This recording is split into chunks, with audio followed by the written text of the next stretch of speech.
Dungeons and Dragons, Satan's Game. These are the experiences of two individuals as we fight our way through various evil and blood-soaked horrors known as D&D. Look and weep at the evil that awaits us. Will we survive the horrors? I hope so. Spoiler warning for those of you who dare to set foot. You will be spoiled. Oh, yes. But we'll see you at the D&D game. Greetings and welcome to another episode of Tabletop Horror. Ooh, spooky.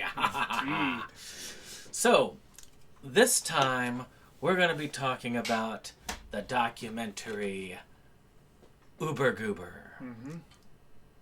A film about gamers. So, Goober was released around the same time as another one that we just discussed, Life with the Dice Bag. Around that same year... Just discussed. They don't know. They don't know. I mean, to them, it's only a week apart. True. Or if you buy the Blu-ray, all at once. Mm-hmm. But we exist in a strange realm where time behaves weirdly. Who'd have thought the mentally disturbed had this much money? But Goober did release during that time when Gen Con was leaving Wisconsin and moving to Indianapolis. That wasn't discussed as much here, but there was a lot of cool stuff discussed. And plot-wise, and this physical edition actually does have a lot of cool stuff on it. It had some trailers. It had my favorite one that I saw as far as the special features. I don't know if you got to see any special features on it. I think, didn't we watch some of the additional we did. Gygax stuff? Yeah. Oh yeah, I forgot. We did do that together. We watched this together. Mm-hmm. Yeah, I mean, they had this thing called not an additional interview, Gary Gygax Tour of D&D History. Which, yeah, that was kind of cool. I love that. He showed where Gen Con first was, how it first formed, where it was, what it was about. He took you on a tour of the town where D&D was born. Like the different houses that represented different parts of the company and all company's evolution. Yeah. And of course, they had additional interviews with him, some cast and crew footage, and some uncensored additional 6th Street interviews. Those were interesting. They were a little less enlightening. Now this one has some copy protection, so I wasn't able to get the photo of this DVD's digital photo, I should say. But I got this originally at our game shop, and it was named One-Eyed Jacks. Still is technically, but they don't do a lot of gaming up front anymore. They do some gaming in the back, but not in the back where we were gaming. Mm-hmm. But I saw this on the shelf because they would have these things on the shelf. Matter of fact, on the same shelf that I saw the original Gamers DVD was introduced, and I saw this and I was like, ooh, this is cool. I've always been interested in role-playing, like, media, like this stuff that shows people actually doing the gaming and stuff like that. And this is the first documentary I ever saw from this. And did I introduce this to you? Yeah, I had not seen that before. Okay.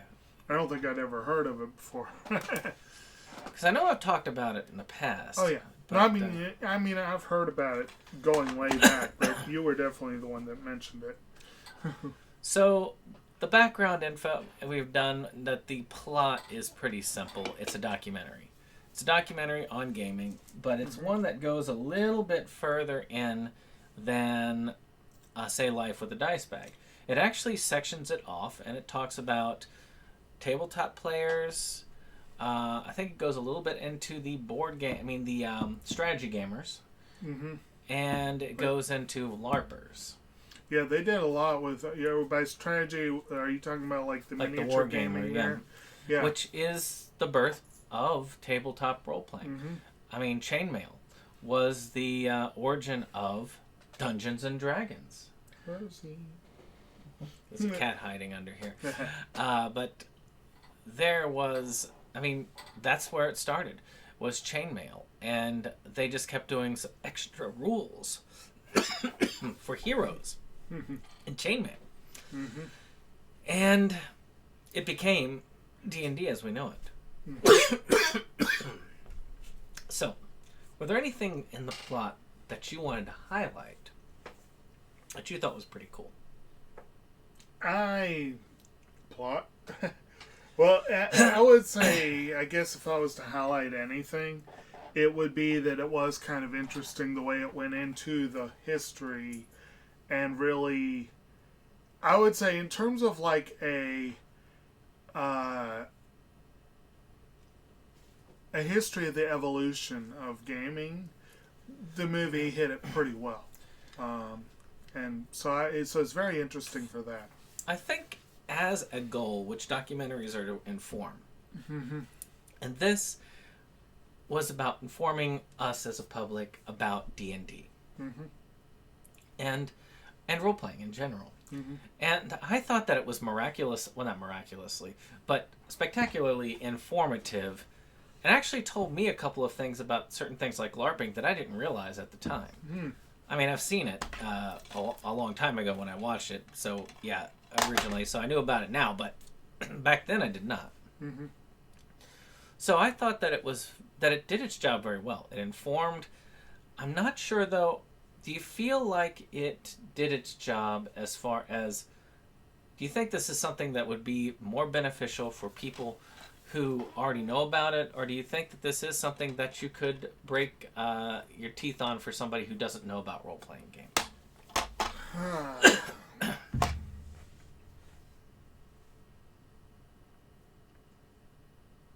I mean, it's kind of hard to say. I mean, I honestly don't remember in detail enough the different interviews and whatever to say whether I can make that recommendation. I would say if you're interested in the history and evolution of gaming, it's very informative. And so if you are interested in that specifically, I don't think it matters whether you're new to gaming or not. Yeah. But if you're just a general person and someone said, hey, I want to get you into gaming, I'm going to show you this movie, I feel like the gamers would be a better choice for that. But I mean, documentaries, sometimes you do have to know your audience. Don't show them next week's film. Yeah, next week's film is a cautionary tale about throwing someone in. You could say that next week's film is a cautionary tale about throwing someone into the deep end with not enough explanation.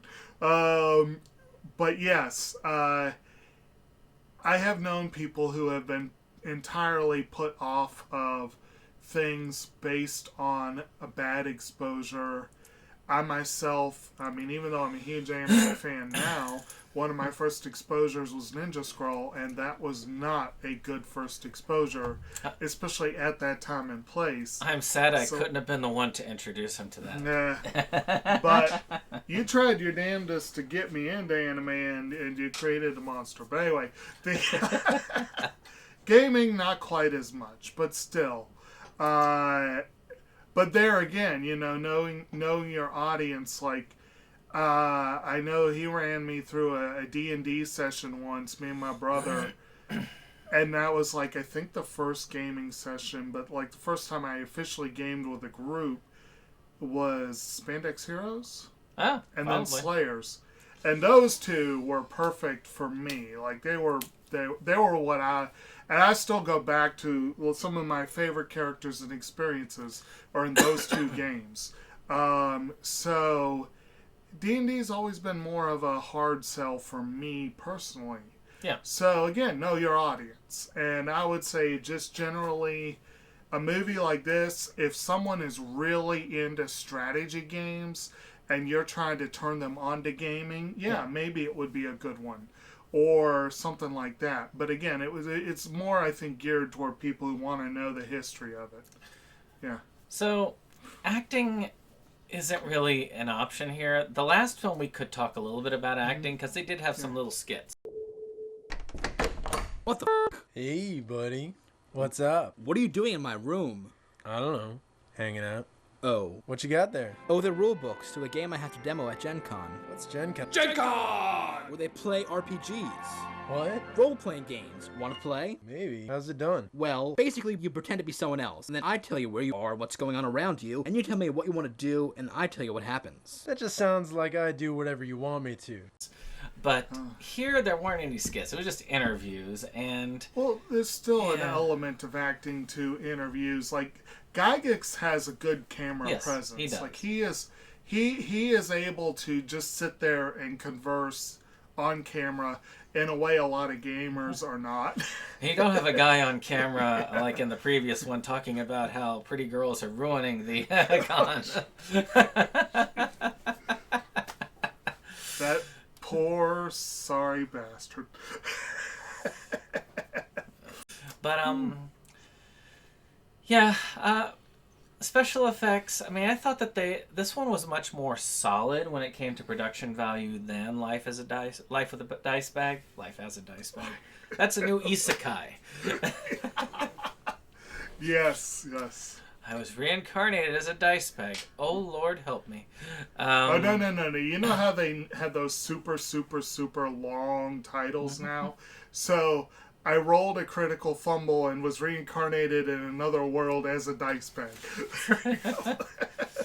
Just get to the point. And it was the Rock's dice bag. Oh, wait, no, Vin Diesel's. It was Vin Diesel's dice bag. Yes. So, but I think film quality, I would have said I didn't really have a lot of other documentaries to go off of, but that's not true because now I've seen a bunch of them. And I'll say this one had pretty good production value. Yeah. The other one was nowhere near as good as this one production value-wise. Right. And I really did enjoy it. I thought that it did a good job. It had some little effects with music, but otherwise it was just a standard documentary. But good shots. It showed what it needed to show. I felt positive. Good deal. Music, I don't remember. I don't either. I remember it was effective and did its job. They had music. There was a soundtrack to this, but I don't remember much. They had a pretty cool end song. Yeah. But that's about it. So, in closing, this is a short episode because there's not a lot to say, really. I mean, we kind of like padded it out a bit, but this particular genre, tabletop, LARPing, even miniature gaming, these are things that have been mysterious, especially at the time.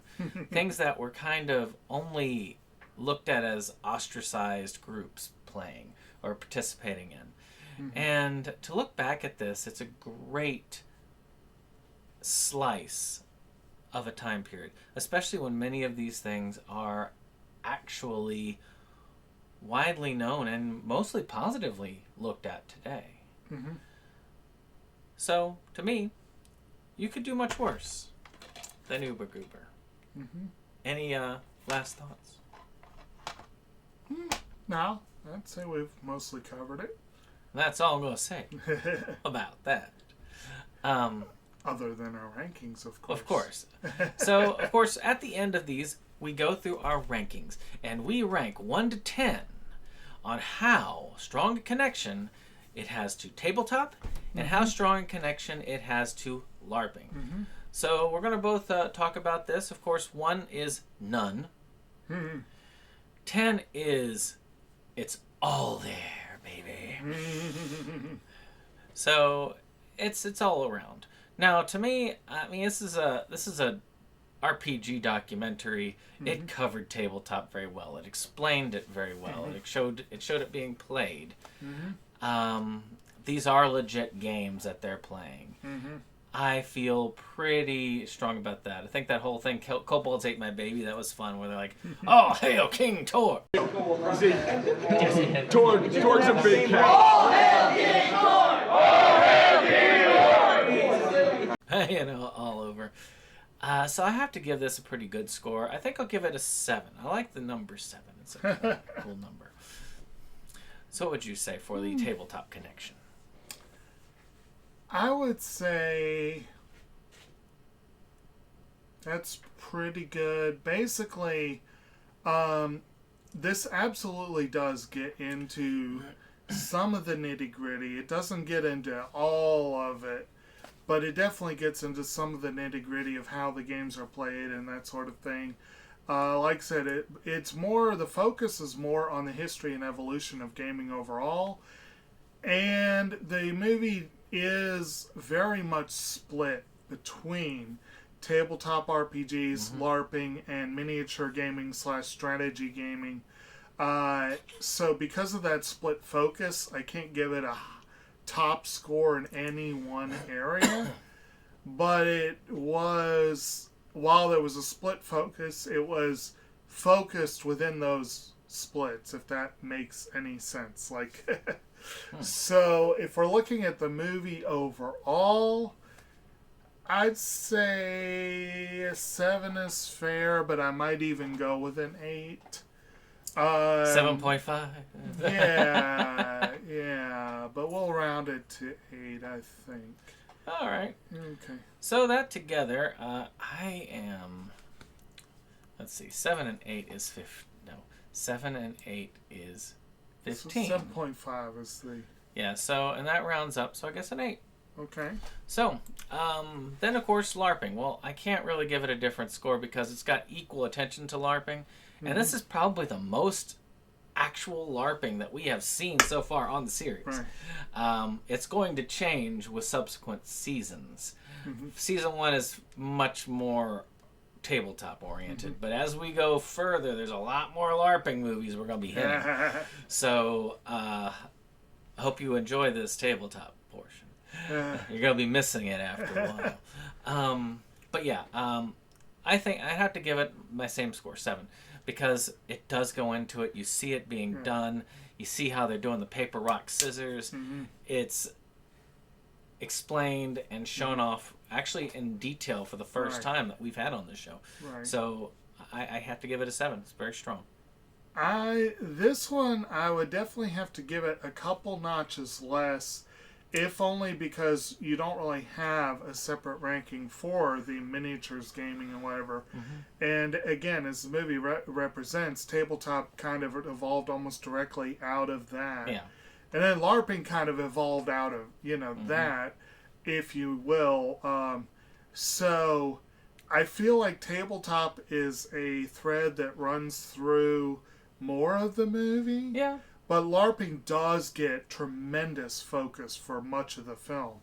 So I would say if I gave the first part a 7.6, I would give this a 7.4, basically. So we'll say 7 for that one. So a solid ranking of 7. Right. So this one gets a tabletop score of 8 and a LARPing score of 7.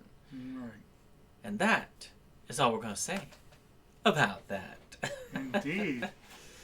Join us for last one of the season? The next one's the last one of the season? Yes. Last episode. Unless you're getting the physical, which on the physical we're going to incorporate one last episode where we go on to Tier Maker and we just throw them all in and we rank them. We rank it basically as our favorites. We talk a little bit about it. We review what we've covered. And then that's it. That's season 1. It's the OVA episode. Yeah, that's our review episode. And that's it for our discussion. You can probably buy the discs on Kunaki, which you'll see in the links below. First time talking about that. But we will see you next episode. Hi. On Tabletop Horror. Ooh.